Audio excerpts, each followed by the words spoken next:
Welcome to the OTA podcast where we discuss everything performance training. I'm Coach Chris Barnard. Let's get into it.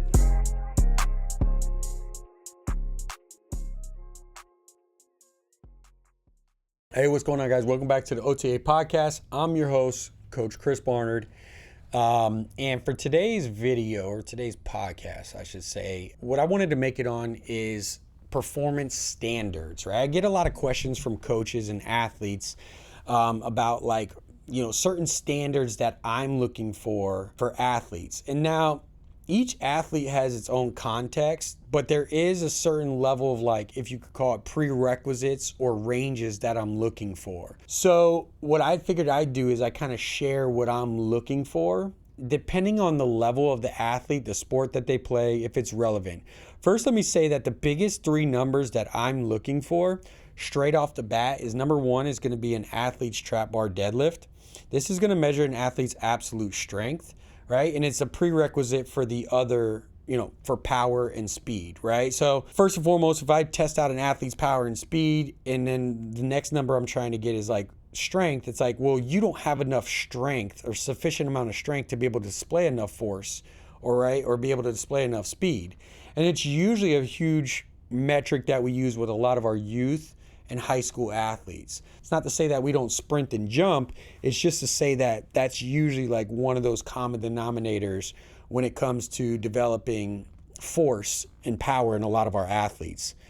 So number two is going to be their vertical jump, just a raw vertical jump. And this allows a little bit longer eccentric phase for them to absorb and generate a little bit more energy during the eccentric phase, and allows them to display a bigger jump. And when it comes to vertical jump, that to me is the king of everything. If there was one metric down the line that I could say if I focused on specifically that, it's going to elevate all the other qualities of the athlete and translate over to the field or court, it's going to be vertical jump. That's why we spend so much time on the intricacies of really developing it. The next one is going to be an athlete's RSI, or reactive strength index. And if, in layman's terms, it's just basically their elastic strength, right? And this is a combination of their ground contact time plus the height of their jump. And really what I'm looking for there is because I know how stiff the athlete's tendons are, right? Think of it as a measure of the athlete's tendon stiffness. How quickly can they produce that force and get back off the ground? So this is a metric that, if I'm in-house, really allows me to kind of determine how springy that athlete is, right, from a speed. Because I'll have some athletes that, jump really well in the vertical jump, but can have a poor RSI, and you're going to see that reflective in their speed, agility, and quickness, if you will. So that 10-yard, even though they're pushing a little bit more because they have a good vertical jump, but once they get in that top speed, they'll start to lose it because the RSI is low. Or if they're changing directions or making a quick cut, those are all things that I noticed that because the athlete has to spend a lot of time absorbing force. So those are the three big kind of things that I'm looking for in-house. However, there's other metrics that we start to look at. And again, I'll just kind of review some of those. What's up, coaches? Real quickly, let me go ahead and introduce you to Performance Coach U certification. Now, this is the certification/course that I put together for coaches who want to train athletes and not only get results, but also maximize profits in the private sector. The problem that I saw with a lot of these courses and certifications out there for coaches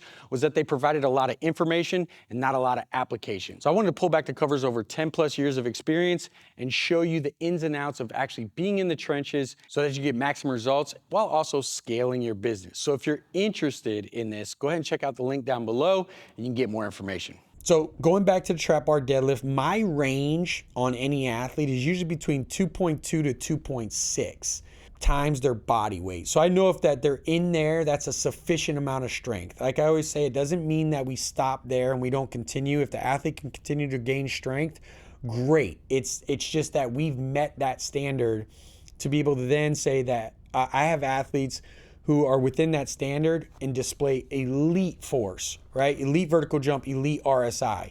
So I know that that's just a level of, if that athlete hasn't met that, then I need to continue to focus on building them up into that range. Number two, for upper body strength, bench press, I guess, could be a good one for absolute strength, not for every sport. I've had elite level basketball athletes who can't bench press anything. I've actually had a wide receiver who doesn't have a good bench and he's absolutely elite. Going down to sport, I've had baseball athletes who don't bench press and are elite. Sure, can they benefit from getting that up? Yeah, I mean they're going to continue to, if they can, push horizontally, it's going to help their game. Is it like one of those factors that's make or break? No. And I hate to break that to you because I was one of those athletes that really focused on that growing up through high school and collegiate levels. Thought I needed a monster bench press, and it's just not it. If you're an athlete, think about a minimum of 1.25 times your body weight, then moving up to about 1.75 times your body weight, being more on the elite side. Now, what's more important to me is, more of the relative strength side is maybe getting some pull-ups, especially at the youth and high school level. I really like from a relative strength, I'd like to see if an athlete could do simple 10 pull-ups. Now, again, this depends on your sport. I've had elite level high school linemen who can't do 10 pull-ups, and that's completely okay. It's just one of those things that I like athletes to build to. Moving over to the lower body, I've been working with certain numbers as far as like a walking lunge, because I think unilateral strength is as important as trap bar deadlift, because we want to eliminate those discrepancies between each leg and make sure that an athlete from absolute strength perspective. So there's definitely some things that I've been playing with a walking lunge and a barbell reverse lunge. I like a 0.75 times body weight on the reverse lunge barbell, but I don't have those metrics, completely nailed down. I do like to see an athlete at the end of the off season, depending on the sport, be able to, perform some kind of a Nordic hamstring curl on their own, close to it, if not multiple. That's something that I really try to build in all of our athletes, even our linemen. We've had 300 plus pound linemen be able to perform, Nordic hamstring curls without using a push off. And this is just one of those things that I know that they're able to endure, across, be able to protect the knee, and they're able to kind of work through the entire season. It's something that we program year round. It's almost in every single block. So I like to see my athletes be able to perform 1 to 3 of those on their own. That's something that we strive for. And then last but not least, we use a decel step up. You could think of it as a pistol squat. We have the athlete come down eccentrically off one leg and be able to kind of like stand laterally, kind of like a pistol. Like I said, this is a metric that we use with definitely our youth athletes, and then also to be able to support and stabilize across the knee. So we use different metrics there for, like, let's say a youth athlete to be able to perform 5 of those on their own, very controlled. Now, going off of that, continuing to talk about performance metrics, I spoke on the vertical jump. Up to a certain age, we like their age times 1.5, and then it switches over when they start to get to the elite levels. And then elite levels, I'm looking for them, especially if they've been with us, I'm looking for them to be between the 36 and 40 inch range. But immediately what I'm trying to look at is like a minimum of being their age times 1.5. Broad is another one. So like a simple broad jump goal is like your age times 0.5, again, up until they get into that 18-year-old range. And then that shifts, and then we strive to get them to a 120. Now, broad jump is a little bit unique because it's definitely based on an athlete's anthropometrics, meaning their length. Like if I have a 6'6" guy versus like a 5'6" guy, it's based off of that. That's why I say I love vertical jump from a standard, because you're fighting gravity, and it doesn't matter, how long you are or how short you are.